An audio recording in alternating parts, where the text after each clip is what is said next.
Hey! Alright, our last math video for the week because tomorrow you have a quiz. So today we're going to do multiplying and dividing by 10, 100, and 1,000. And there's a lot of little tricks you have to remember, so I can tell some of you are probably going to be confused when you first start, but in actuality, you just got to think it through. It's not really as hard as you might think it is. So go in with a positive mindset, okay?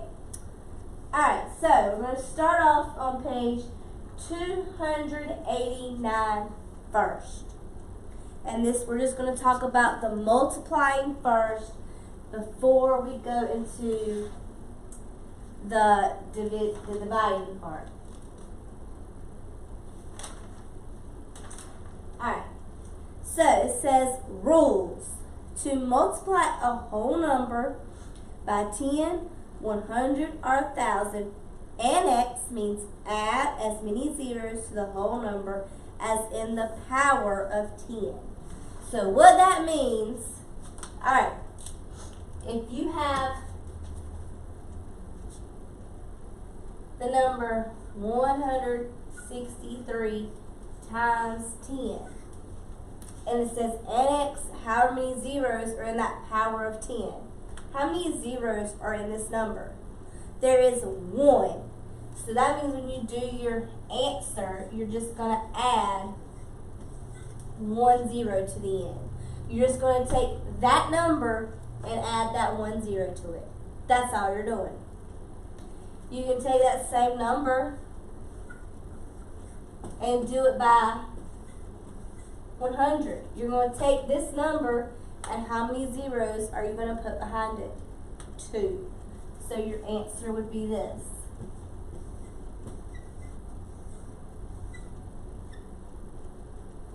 So when it says annex the zeros, how many zeros are behind that number? That's how many you're going to put behind this number. So if you did 1,000,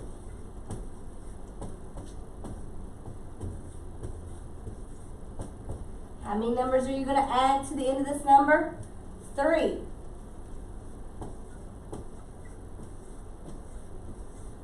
It's the exact same thing you would get if you did it like this. You would get that exact same answer. So, it's just making it simple. When you multiply by 10, 100, or 1,000, you're just going to add that many zeros behind at the end of that number. So for 10, you're annexing 1 0. For 100, you're annexing 2 zeros. And for 1,000, you're annexing 3 zeros to the end of that number. That's all you're doing is adding those zeros on to your starting number. Okay? The second rule says to multiply a decimal by 10, 100, or 1,000, move the decimal point to the right as many places as there are zeros in the power of 10. So you're still going to use that zero, where's my eraser, as the go-to, but you're going to be moving the decimal that many places. So, what that means is, if you have the decimal 163 times 10. Okay, there is 1 0 in this power of 10. So you're going to annex that decimal point to how many zeros are here. There is 1 0 there. It says move that decimal, annex that 0 to the right as many places of 0 there are. So that means you're going to take that decimal and move it 1 place. When you move it 1 place, the answer becomes 1.63. So you're moving your decimal to the right 1 space because there's 1 0 in that 10. Okay? If you had decimal 163 times 100. Now, there are 2 zeros, so you need to annex that decimal point to the right 2 places. So you would say 1, 2. I did 2 jumps. 1, 2. And now my answer would be, because I moved that decimal 2 places. And it helps me to actually move it with those little jumps, because then I can actually count, yes, I moved it twice, there's 2 zeros. Same thing with the 1,000.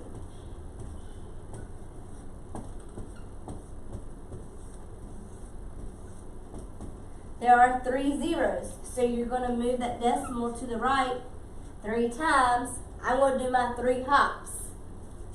1, 2, 3, and it's just going to be 163. You do not have to put the decimal at the end, but because you already know it's there. But if you need that decimal there, you can put it there, but you don't have to.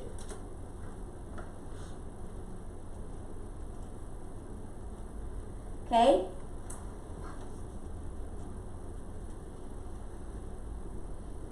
So the same thing, when you just have one number behind the decimal, these have 3 numbers. That's when you have to annex and add zeros to your answer.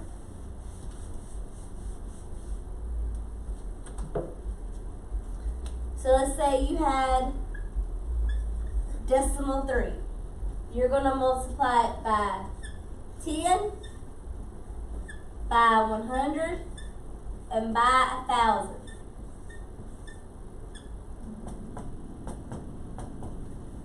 So, here, you're going to move the decimal 1 time for that 1 0. Here, you're going to move it 2 times, and here, you're going to move that decimal 3 times to the right. Well, if you move it 1 time, it's just going to be 3. You can put the decimal, but you don't need it. Now we have to move it 2 times. 1, 2. Add the 0, annex that 0. Then you're going to take decimal 3. You're going to move that decimal 3 spots. 1, 2, 3. And you're going to have 300. So when it has a decimal, you're just moving that decimal. How many zeros are there? How many places you need to go? And then in this case, you had to annex, add some zeros in to get your full answer. So that's all it is when you're multiplying by 10, 100, and 1,000. Now, if you go to page 291, we're going to talk about dividing. It's a little bit different. So if you need to rewatch this multiplication part a couple times before you watch the whole video and go into the dividing, that's fine. Do what you have to do to help you understand it.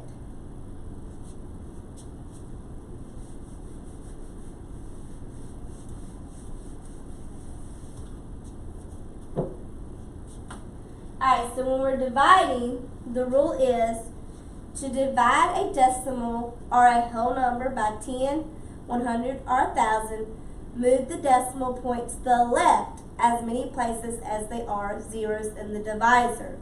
An understood decimal point is at the end of the whole number. So any whole number has a decimal point. Most of the time, we just don't see it. So like the number 25 can also be written like this. It both means the same thing. This one you just see the decimal point behind it.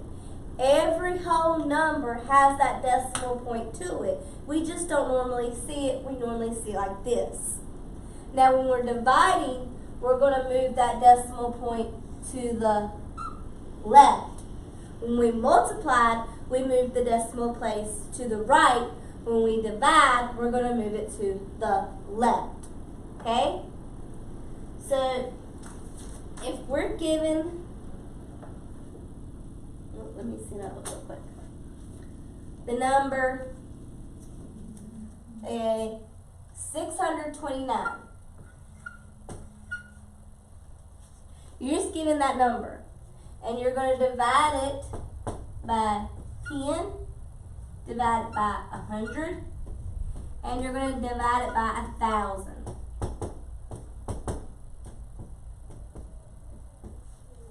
Now, I told you that the decimal point is always at the end of a whole number.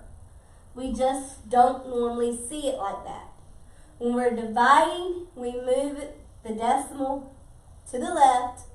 Annex is how many zeros there are. Well, as you can see, 10 has 1 0. You're going to move that decimal one place. So then your number will be read like this. Because you move that decimal from behind it to in front of it, one spot for that 0 in the 10. Now,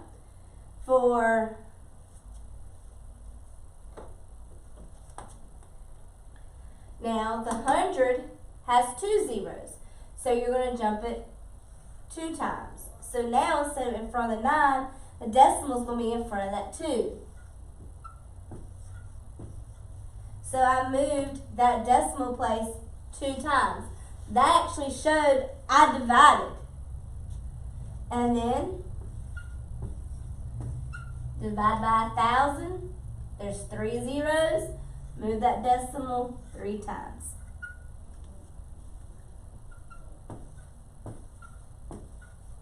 If you can remember these rules, when you multiply by 10, 100, 1,000, when you divide by 10, 100, 1,000, it's going to make it so much easier where you don't have to work it out completely. Okay, well, what if your number already has a decimal in it?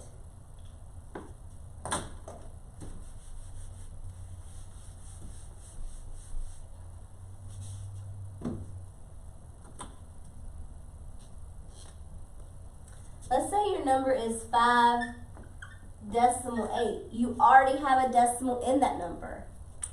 Well, you're still going to move the decimal to the left when you're dividing. You're still going to move it. You're most likely going to have to annex and add some zeros.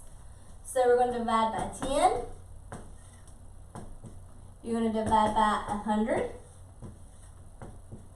You're going to divide by 1,000. You're still going to annex and add those zeros in. So, there's 1 0. You're going to move that decimal place 1 time.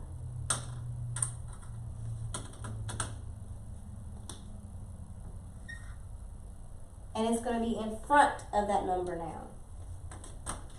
So now, your answer is going to be decimal 58, because you move that decimal place that 1 time. Okay? When you multiply by, when you divide by 100, you're going to move that a decimal how many places? How many zeros?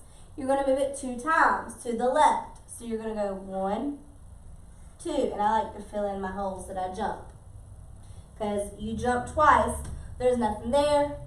Add the 0. It helps you if it needs to, it helps you. So then you have decimal 0, 5, 8.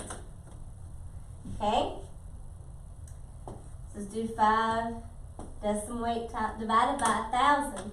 Well, now there's 3 zeros.